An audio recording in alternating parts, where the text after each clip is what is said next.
Ask the French guy here. This is WWE superstar Drew McIntyre. You're listening to the WWE Podcast. Monday Night Raw, I just watched. How is it possible? The one that everybody wants. But Raw is doing better than SmackDown, in my opinion. Even if SmackDown has a lot more of star power, I mean, you have Randy Orton there, Cody Rhodes, Roman Reigns. In Raw, you have CM Punk, of course. Hey everybody, welcome to the WWE McIntyre, Podcast. It's Seth time Rollins. for the mailbag So, and yeah, maybe, the but preview I and prediction think, show for Bad Blood. SmackDown has Dual more show here star as power, Bad but Blood Raw comes is to us the better tomorrow show from right Atlanta, now. Georgia, I just and my watched Raw. gosh, I the rumor love mill what they're is doing circulating. with Xavier And Woods. it's been And really with propagated Karrion because Kross of at the Cody same Rhodes, time. who If you said noticed, that there could be something happening you can tomorrow see night. during That one of the Xavier big guys Woods could be coming and back. Kofi Kingston segment, And they are there's discussing the really nobody else that fits that intercontinental description opportunity for Xavier in his Woods. storyline anyway, other than And on the The back, Rock. you Now, can it could see be Brock someone Lesnar, watching, blah, blah, blah, but it makes no them sense for him to talk discuss, about Brock. this is I Karrion think that Kross he let the cat out of the bag a again, little bit, and The turning Rock potentially Xavier making a Woods, massive return turning The Miz. tomorrow That's night great. in Atlanta. I want We'll Karrion see. Kross We'll see if that's to the have case. a proper I think that storyline. there is I a strong want Xavier Woods to possibility, turn stronger heel than as I well. thought, which The Miz I've is been not relevant, steadfast to that be The Rock honest, isn't coming but back for another Karrion month at the Kross, earliest, maybe I'm Survivor waiting Series on leading this. into the Rumble. You have so much going And on it Raw could be right as now. early as tomorrow Drew McIntyre against to CM lead Punk. to a That's- Cody Rhodes I think Rock that's the A show right matchup now. on That proves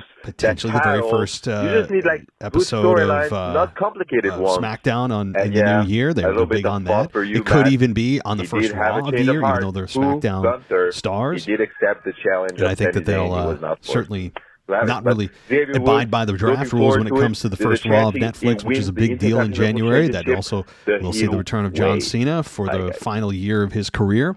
And there's a lot to talk about. So let's get to the mailbag, and then we'll get to the predictions on the back end of the show. So we'll go through this mailbag as quickly as we can and start with patrons. And I'd encourage you guys, if you haven't gotten to Patreon yet, please check it out, because you get a ad-free experience, but also you get to chat with everybody else during the event in our Discord server that's exclusive to those of you on Patreon. So check it out. There's also a week free trial that we're doing. So Charlie, we'll start with you. Charlie Furman says, what's going on? Here's your Bad Blood predictions. Nia Jax retains the Undisputed Women's Championship against Bayley, only to have Tiffy cash in and become your new Undisputed Women's Champion.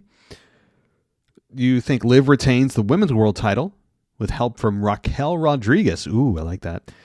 Cody Rhodes and Roman Reigns beat Solo and Jacob Fatu, and after the match, Roman gets beaten up only to have Jimmy come out to the aid of Roman, and Jimmy starts getting beaten upon, and Jay comes to the aid of Jimmy, and thus begins the program OG versus New Bloodline War Games match at Survivor Series. Damian Priest beats Finn Balor.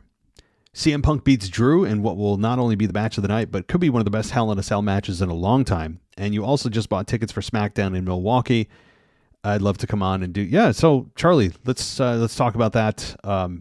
I got to see what day that is, and maybe we can work something out. I haven't been exactly great on the whole co-host thing lately.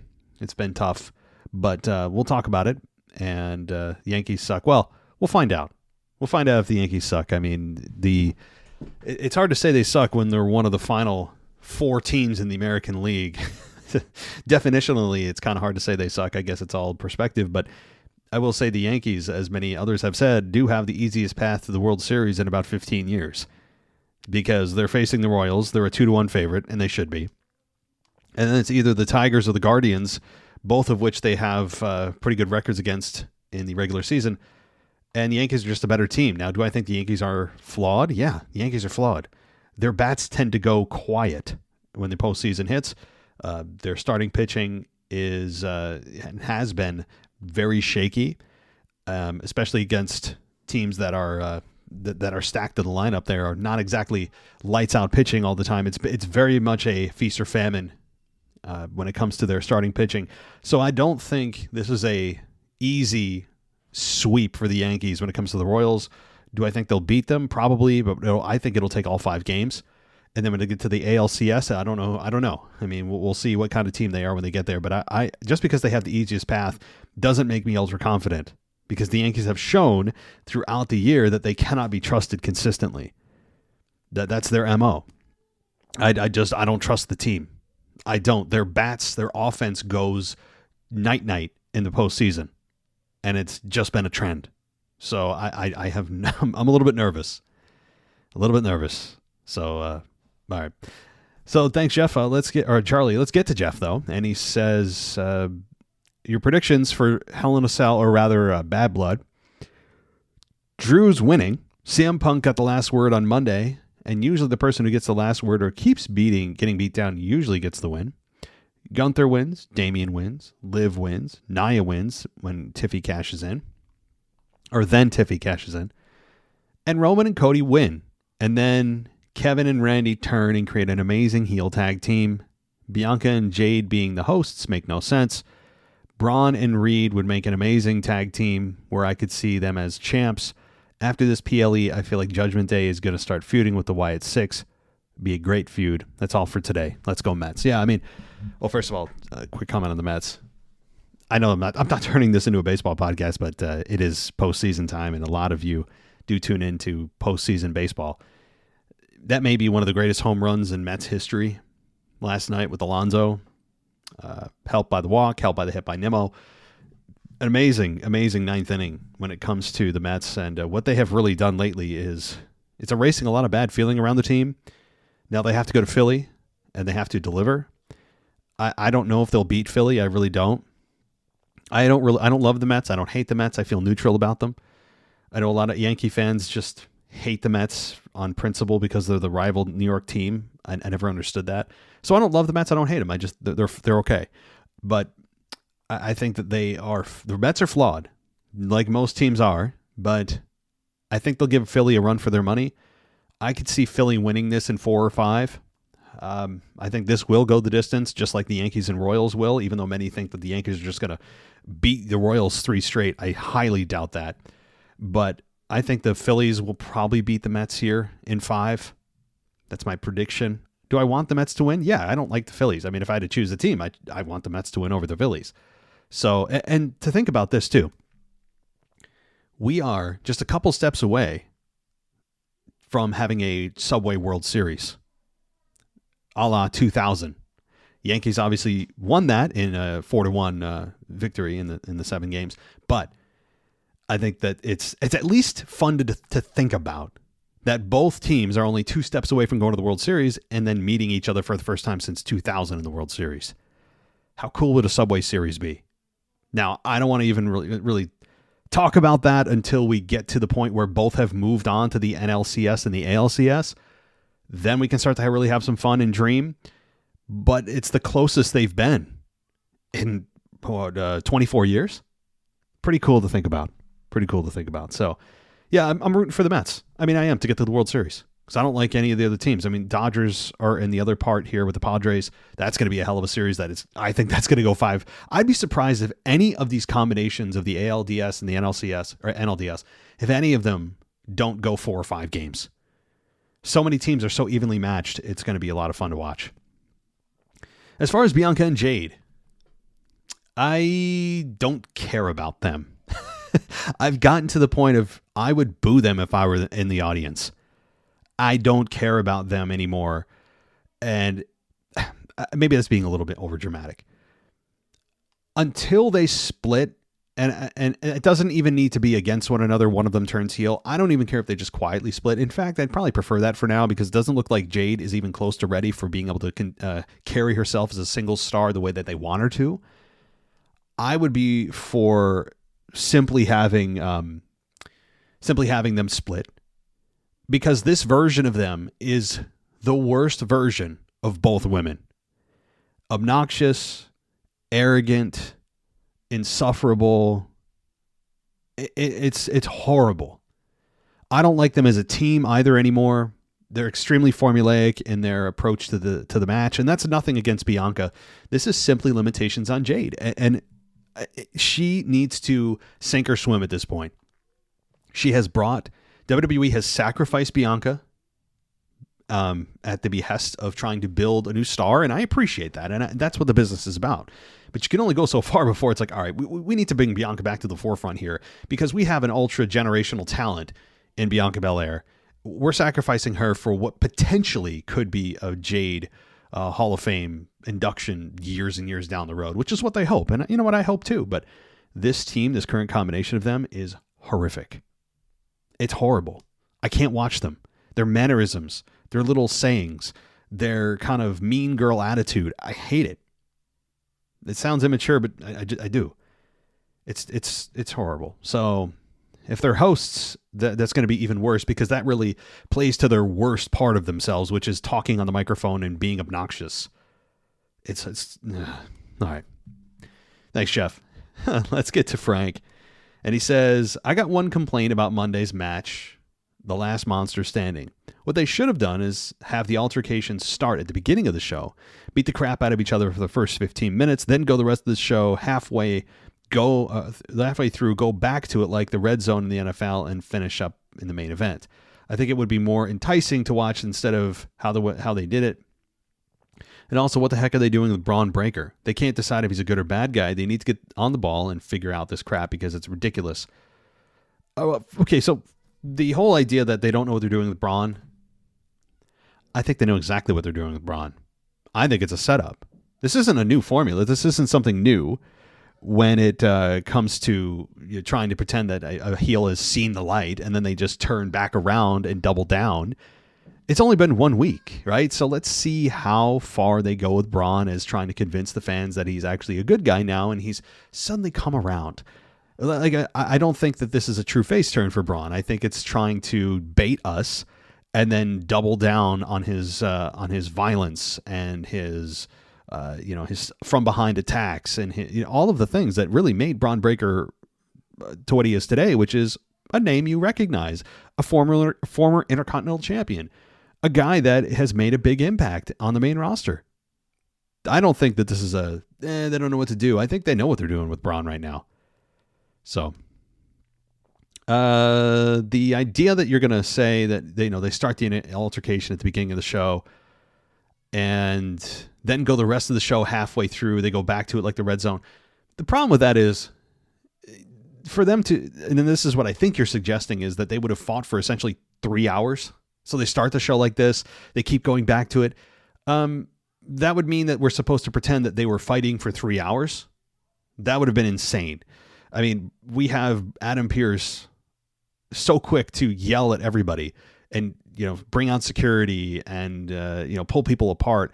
The idea that we're supposed to believe that it was going on backstage and it wasn't just televised, it's just going on, I don't think would have made a ton of sense, because for something to go on for 3 hours with security unable to restore order would have been insane. But I think that the last monster standing, unfortunately for Braun Strowman, is over. So who the hell knows what he's going to do next? But for Bronson Reed, he's now moving on to Seth Rollins. As I said in my Raw review, that's a promotion.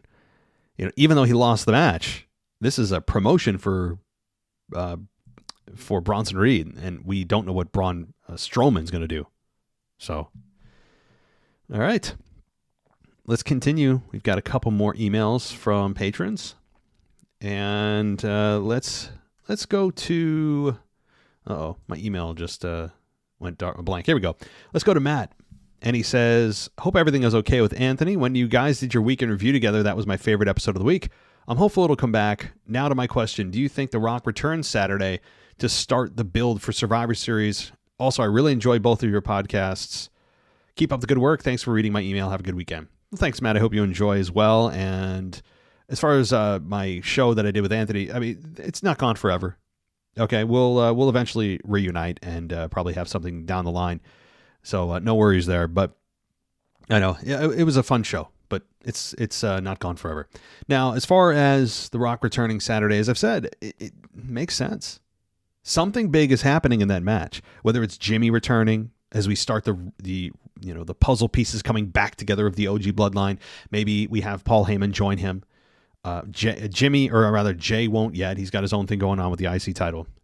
But I think Jimmy coming back as the first piece makes sense.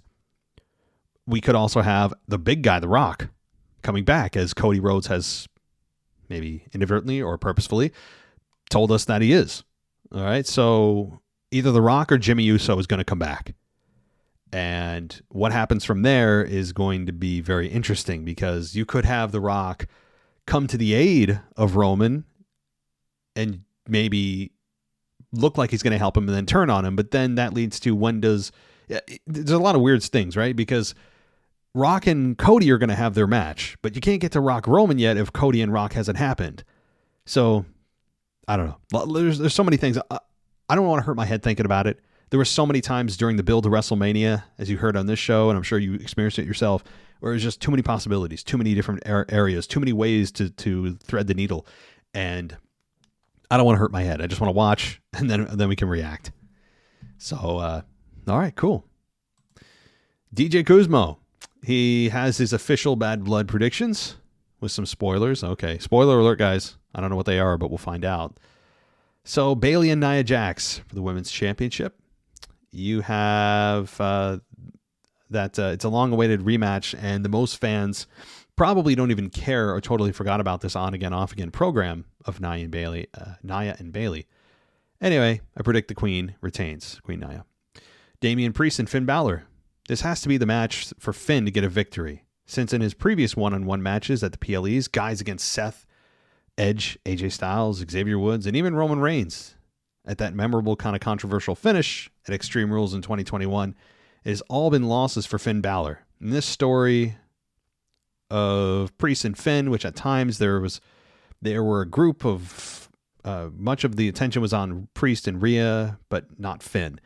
And Finn has been the hard worker, not getting much attention. So you're going to predict that Finn gets the victory over his former partner and former ally over Damian. So you're saying there's more creative that can continue this rivalry and not let it be a side story.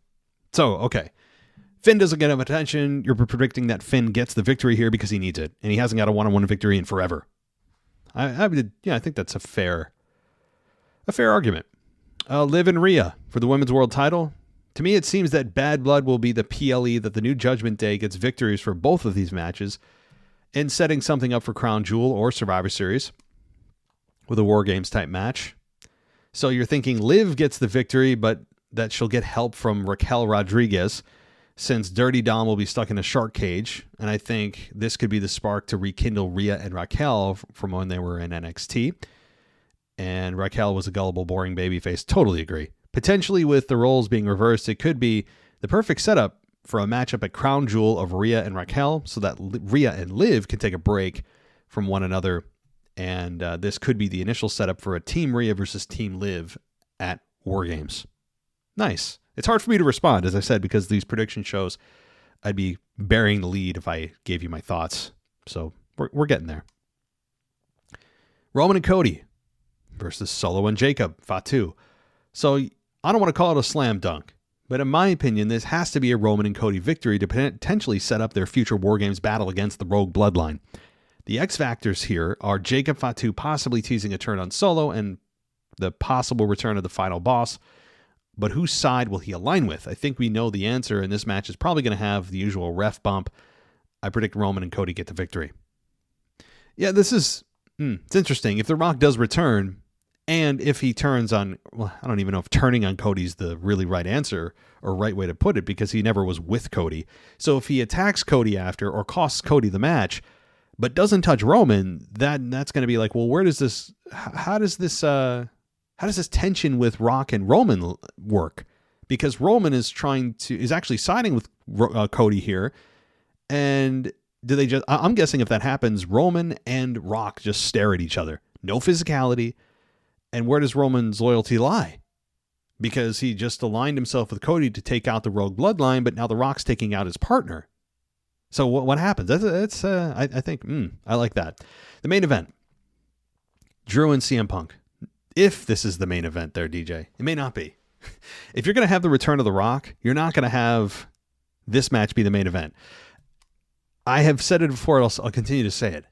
Positioning of matches on the show are often big tells as to what they have planned, or at least the magnitude of what they have planned. Maybe not specifically what it is, but how big it is. Meaning, they could have easily made the Intercontinental title match when we had Jey Uso win it, from Braun Breaker a couple weeks ago. We could have had that be in the middle of the show.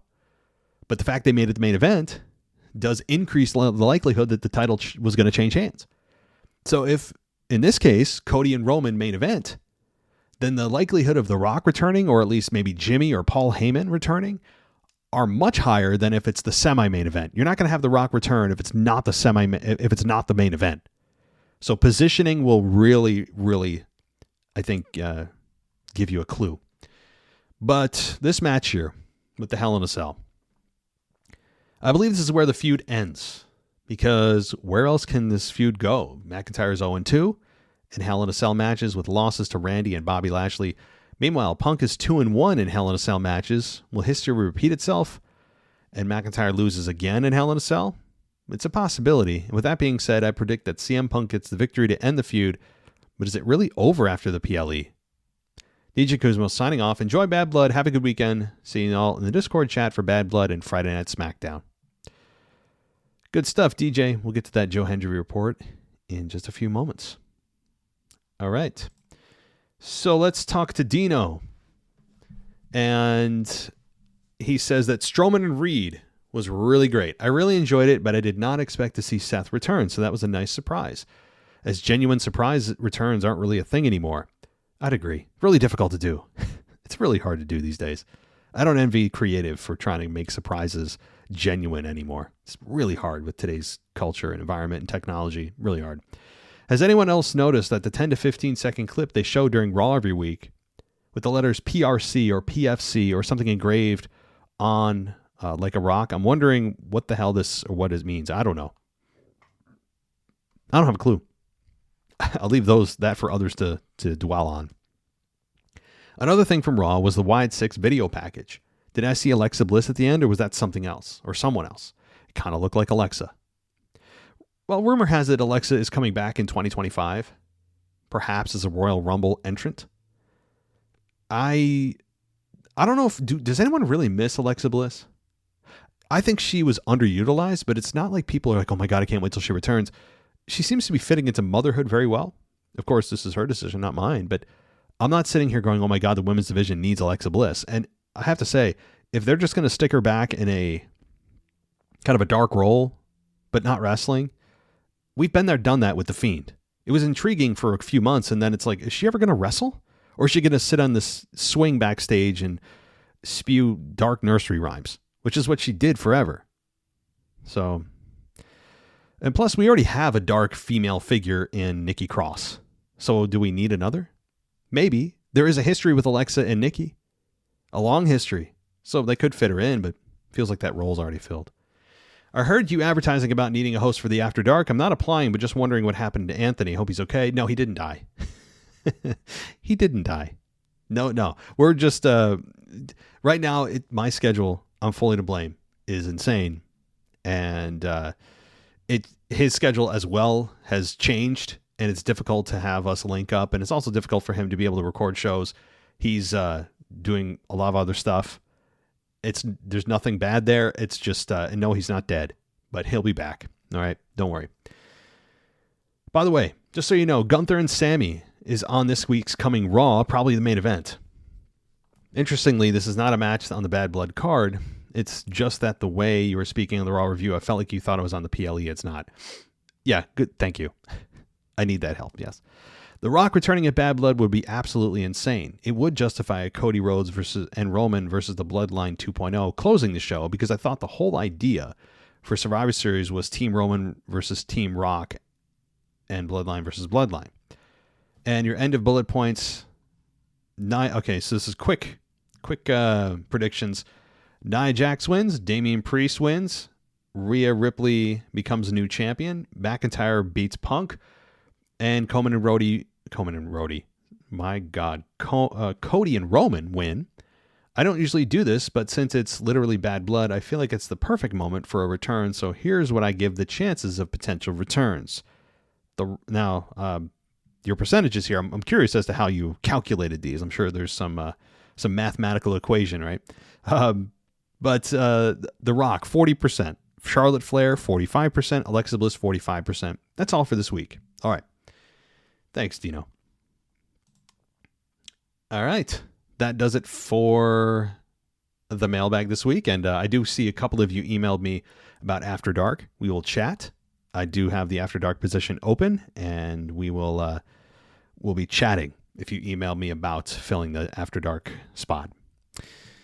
All right. So let's now get to a voicemail or two, and then we'll jump into my predictions for the Bad Blood event. Hello, WWE Podcast World. This is DJ Kuzmo back at it again on your Mailbag show. Record to you live on a Wednesday morning, and you know what time it is. It's time to say his name and he appears. I believe in Joe Hendry. I believe in Joe Hendry. That's right, folks. Joe Hendry is his name as I take it to my 12th episode of the Joe Hendry Report. But before I take it to what took place this past Sunday night live from the NYC Arena as I got to see Joe Hendry for the first time, I must take you to this past Thursday on the episode of TNA Pro Wrestling as we had Joe Hendry versus Frankie Kazarian. The winner of this match would be the number one contender to face Nick Nemeth for the TNA World Heavyweight Championship at Bound for Glory on October 26th. In a matchup that went 12 minutes and 38 seconds, it looked like Frankie Kazarian was going to get the victory as he hit Joe Hendry with those brass knucks right behind the referee's back. But here comes Santino Marella. He comes in and says, because you broke the rules, Frankie Kazarian, we're going to have to restart the match. And the match was restarted. At this time, Joe Hendry got the victory with the standing ovation. And 1, 2, 3... none other than Joe Hendry will now face Nick Nemeth for the championship, for the TNA World Heavyweight Championship on October 26th, Bound for Glory. It should be a good match. I understand it's babyface versus babyface, but hey, I want to see Joe Hendry win a championship, and why not the TNA World Heavyweight Championship? He was pursuing the NXT Championship. Now he's shifting his focus back to TNA. Let's see what happens on October 26th. I gotta say, hopefully, Joe Hendry gets the victory and the championship to become the new TNA World Heavyweight Champion. Now let's get to this past Sunday, September 29th, Believe in the Glory. My first time seeing Joe Hendry live. But I have to get to all the drama that came with that. On Thursday, last week Thursday, he posted a video that he wasn't going to be able to make it because of the hurricane and the travel issues of trying to get to New York City in time. So I was like, wait a minute. I bought my ticket a couple of weeks in advance, and now Joe Hendry's not going to show up. I was sad. I was depressed. I was like, man, should I even still go to the show? But anyway, on Saturday, usually on Saturdays, I don't be on social media. House of Glory reached out to me personally. They sent me a DM on my Instagram and said, hey, because you interact with us so much, I want to give you information about Joe Hendry. So they gave me the update. And one of the updates is that Joe Hendry will make it. He will make it this time for this Sunday, September 29th at the NYC Arena. So I was excited, totally excited, because now my thought process was like, okay, at first I thought Joe Hendry was not going to make it. Now he's going to make it. So here comes Sunday, September 29th. Now, with that hurdle pass, now that Joe Hendry is going to be on the show, how was I going to be able to make it to the NYC Arena? And here's the drama, folks. It was a rainy Sunday. MTA only has, in my South Brooklyn neighborhood, the MTA only has one train that could take me there, and lo and behold, that train was shut down for the weekend. So I had to figure out, was I gonna make it to the NYC Arena in time to see Joe Hendry Believe in the Glory? So I had to look at the map. I had to figure out on Google if I have to take a bus, if I have to take another train. And then as I put the pieces together on a rainy Sunday afternoon, I had to take 2 buses and the J train. So shout out to all my New Yorkers that goes through the issues of have to deal with the MTA, especially on the weekends when some of their favorite subway lines are shut down. So after taking 2 buses and a train, I got to Believe in the Glory around like 6:35. Joe Hendry posted that he was going to do a meet and greet at 4 p.m. I missed that opportunity, so that's why I didn't get an autograph and I didn't get a picture with Joe Hendry. But anyway, as I fast forward throughout the show, it was a good show, by the way. First time going to a House of Glory wrestling show, and it was tremendous. It felt like an intimate setting as you walk into the arena. It's right there. The ring is right in the middle, and there's a big crowd of people. But let's get to the actual match, as we had Joe Hendry versus Joey Janela for the first time, a dream match of sorts, as Joe Hendry defeated Joey Janela with the standing ovation chokeslam, as everybody was screaming to the top of their lungs, especially yours truly, as we sang, "I believe in Joe Hendry." It was a great moment, a memorable moment after all the trials and tribulations of me trying to get to this event. And then, of course, Joe Hendry not appearing because of the weather, and then he now makes the announcement that he's going to be there. It all came back in full circle for me. So regardless of what happens in life, you always have to believe. You always have to stay committed, and like always, remember the words that Joe Hendry says: anytime, any place, at any show. I know this is a long-winded episode, but I just wanted to get this out because, you know, this was my personal experience of me meeting Joe Hendry for the first time. I may have not gotten a picture, I may have not gotten an autograph, but I was in the same arena with Joe Hendry. Now, with that being said, always believe, always say his name. Remember the words that he always says: anytime, any place, at any show. And always remember to do this. Wave your hands from side to side and say, oh, I believe in Joe Hendry. Joe Hendry is so prestigious. Once again, this is your guy, DJ Kuzmo. Have a blessed week. Be kind to one another. Stay safe, my friends. Believe and peace. DJ, I'm so glad you were able to finally get there. And sorry, things didn't work out with getting a picture with Joe Hendry and a signature because of the weather. That does suck. I mean, it does. But you know what? You live in a city that's, a couple people know about it. It's a city that is just does have a little bit of name recognition, a little bit of history. So I know that he'll be back around. So that's the benefit of living in New York City. Maybe crazy, traffic's insane, but you know what? WWE makes their rounds through there pretty often. So don't worry about it. And I'm glad you had fun at the House of Glory. Never been. But the intimate settings, no matter what you're doing, especially for wrestling though, but any form of entertainment, the setting can make all the difference. I can equate it to Fenway Park. I've been there once. And compared to Yankee Stadium, it does kind of have a better vibe. Fenway Park, while in my DNA, I despise the Red Sox, their venue of Fenway Park it's such a more intimate setting. It feels like you're sitting on the field. It feels like you're a part of the game. It's like you're right there helping them. And it does help kind of raise the emotion of what's going on. And when it feels like you're a part of the show and you're right there and it's in your face, you're not, 1,600 rows back. It's kind of a cool environment. So thank you, DJ, for all the analysis, continuing to keep us updated on Joe Hendry, and I hope you enjoy Bad Blood.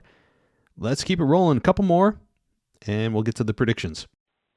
Hey, WWE podcast world. This is Jason from Oregon, just sitting here in beautiful Eugene, Oregon, 72 degrees out, and just wanted to talk about the Monday Night Raw up in Portland, Oregon. I know it was a few weeks ago. Sorry I didn't call right in, but the one just thing I wanted to talk about was Bianca Belair and just the size of these WWE wrestlers that you might not really fully appreciate on TV, that when you get to see them live.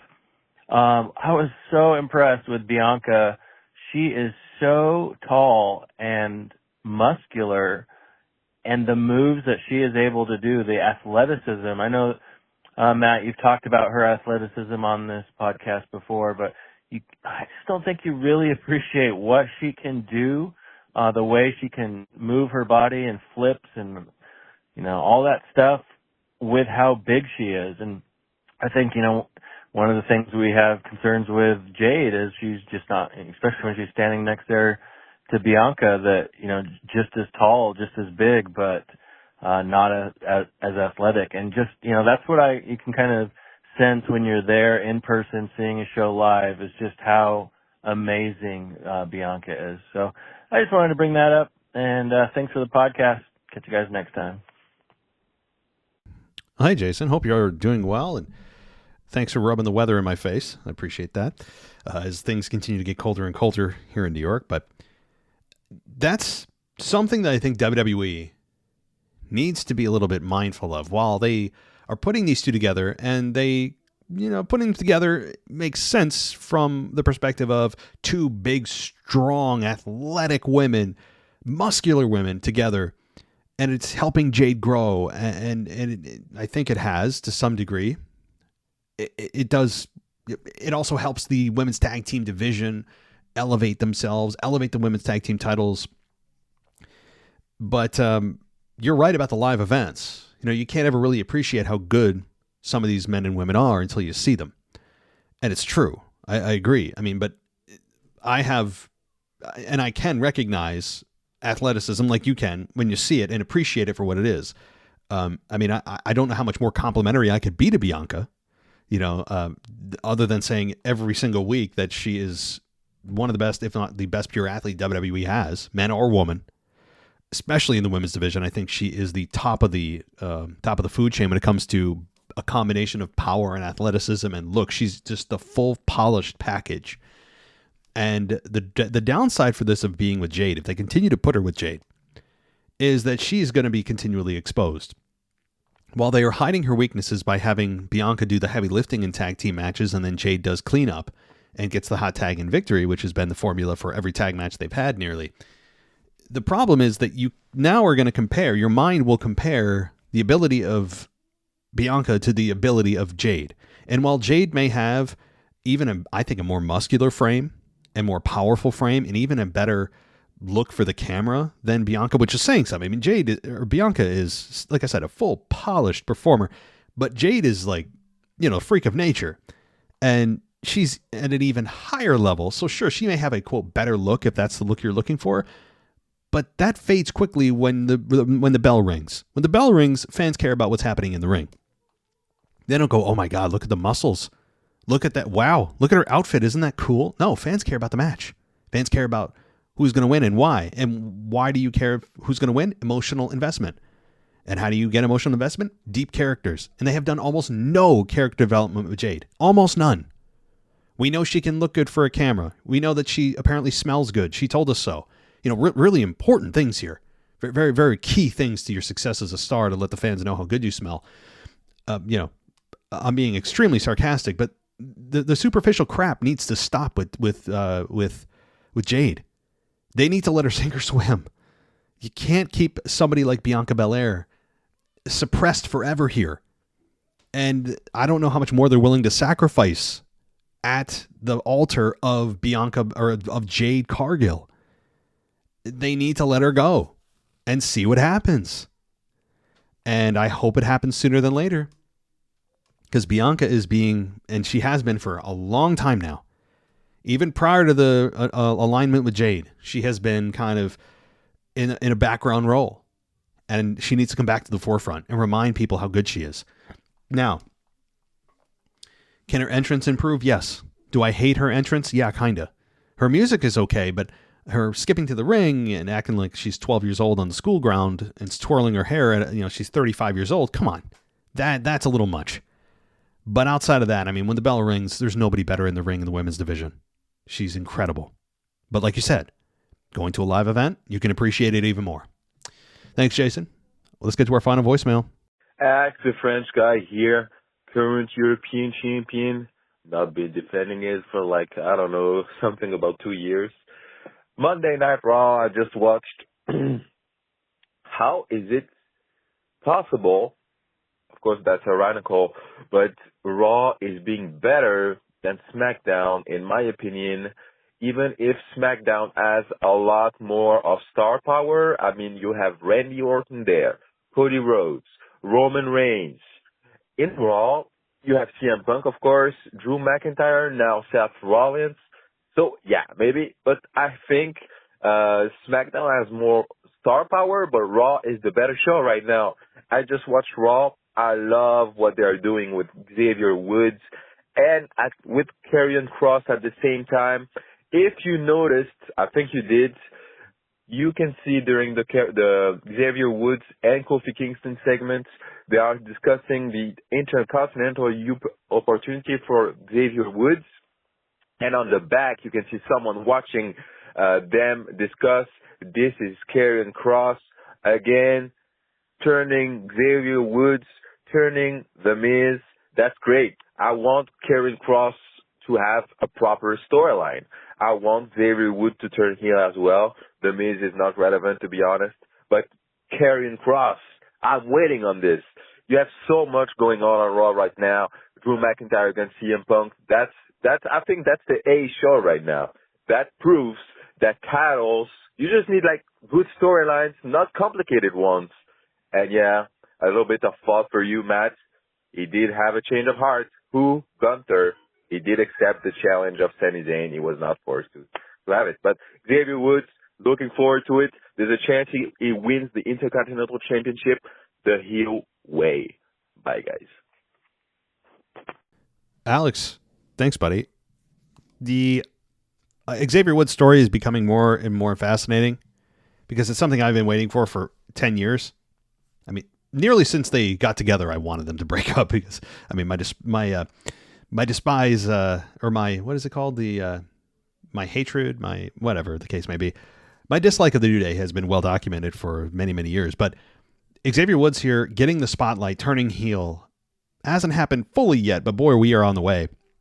Maybe he'll align with Karrion Kross in the end in their 10-year anniversary of the New Day. And like I said, I think Big E will show up and the big turn will happen at that event. And it should. I don't care if it's predictable. It's the right thing to do. And seeing Xavier for the first time in 10 years on his own, what he can do, I think he's going to be just fine. He can cut promos. We've seen him in the ring. He's much better in the ring than people give him credit for because everything has been about bootios and all the nonsensical sophomore crap that he's done for a decade. So I'm really looking forward to what they do. I'm really looking forward to what they do with Xavier.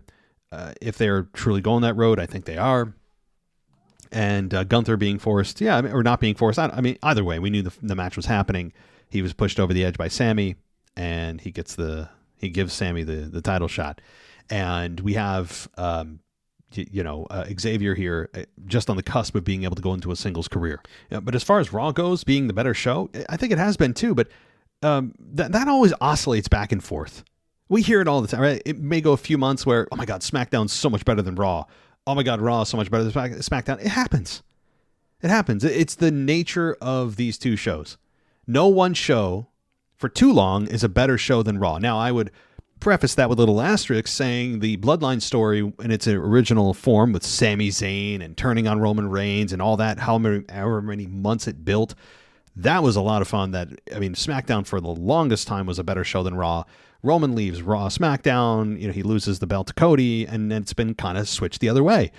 And that's the natural progression of things, though. I'm not too concerned about either show, honestly, and it'll switch back again because when the reset button is hit and this program with Drew and Punk ends, and it will tomorrow night, hopefully, then what, right? Then how intriguing is Raw? With that rivalry put on the back burner in the vault, then what? What's next for Drew? What's next for Punk? How good is Raw? Again, as storylines evolve and storylines end and begin and restart and stop, you're going to have each show be better than the other in many fans' eyes over the course of time. It's the normal cycle of these shows.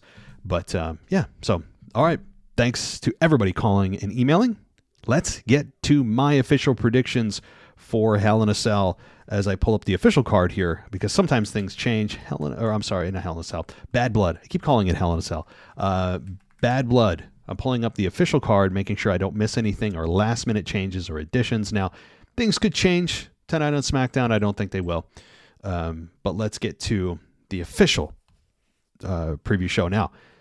5 matches. It's about right for the Triple H era. I like it. Fewer matches. More time to tell a story. Easier to digest. I have really appreciated this change from Triple H. So let's get to it. I'm going to go right down the line here from what I see and this is actually from Wikipedia. All right. Wikipedia does keep things pretty up to date. So let's get to it. CM Punk and Drew McIntyre, Hell in a Cell. Easily the best story of Raw over the last 6 months. Been a hell of a job from both Punk and Drew. The violence has been top notch, but the promos have really what's carried this thing, because violence can come and go. Anybody can be violent. Anybody can, punch and kick and throw chairs and all that. That's easy.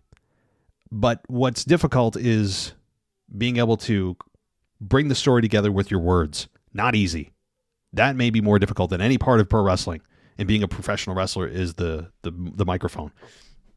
So both men have been stellar. Both men have created a great story. Creating Punk, have Punk saying to Drew that you have now made me the boogeyman that many people thought I was, and this is now the version of me that you're going to have to deal with. It's been brilliant.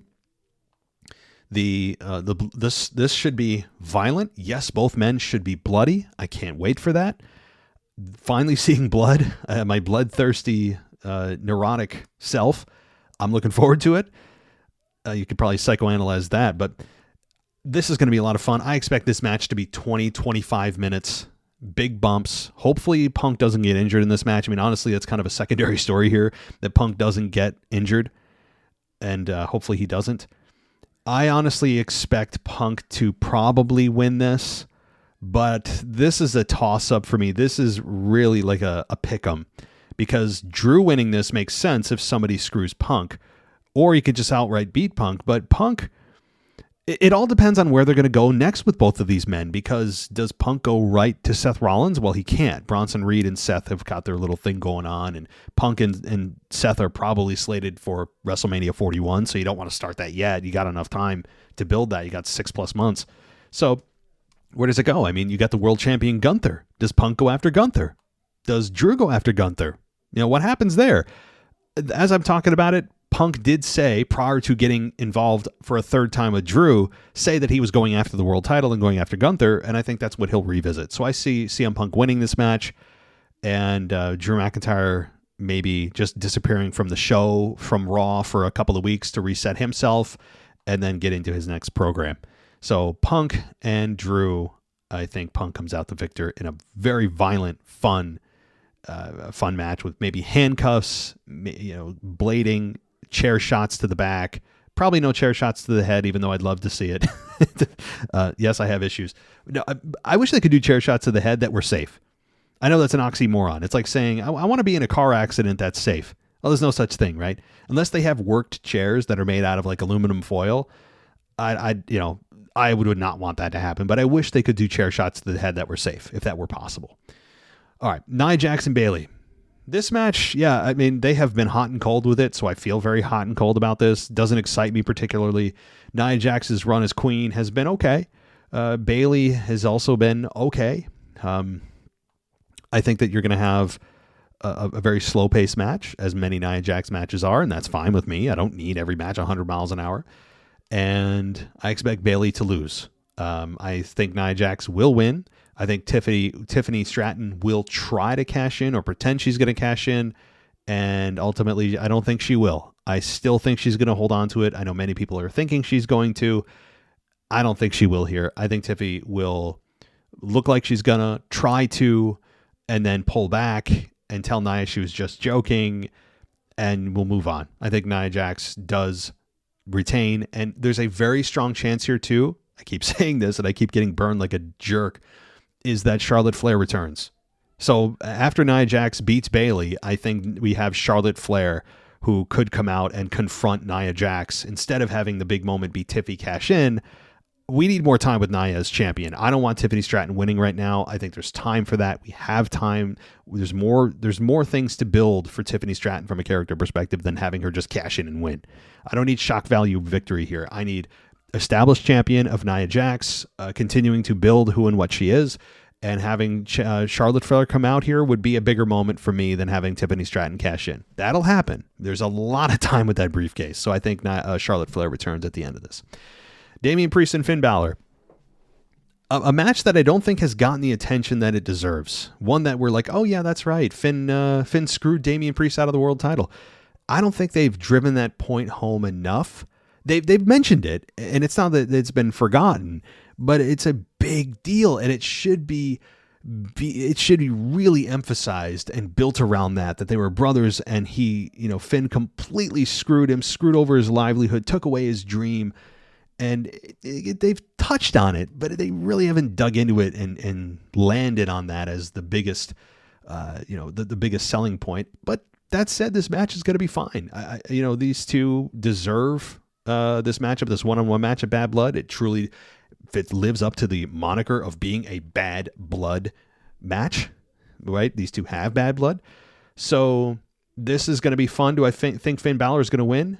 You know what? I hope so. As much as I want to see Damian Priest destroy Finn, and I've gotten behind the Damian Priest character, and his babyface turn has been successful, I think Finn, as some of our emailers have said, needs the victory. He needs the victory. He needs this one-on-one victory.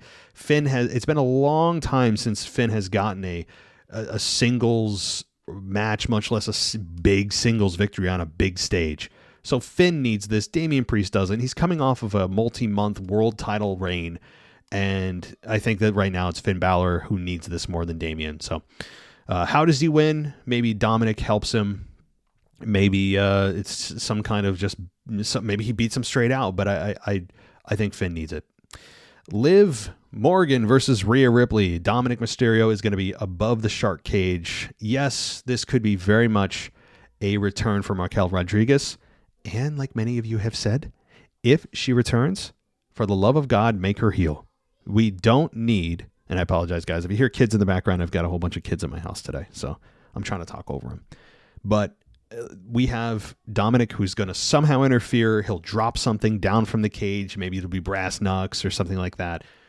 I think you're going to have a fun match that Rhea has in the bag, riptide, and wham, here comes Raquel Rodriguez out to screw over Rhea Ripley.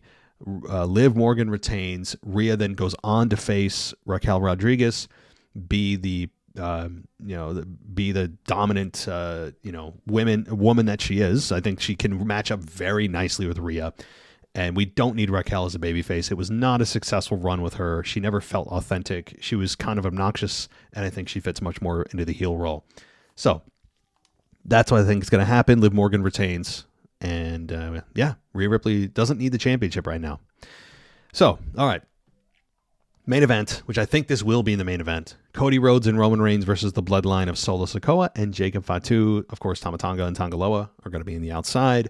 They'll interfere. They'll get their ass kicked. They'll be taken out maybe by Randy and Kevin Owens. Maybe they'll do their typical run-in to even the odds deal. That way it's just really 2-on-2. Or they could be kicked out by the ref. We'll see. But this is going to be fun. I think there'll be some tension between Cody and Roman. There'll be moments where you think maybe, oh God, Roman's gonna lose it on Cody, and maybe they'll tease a Roman Reigns turn or a Cody Rhodes turn on Roman. It won't happen.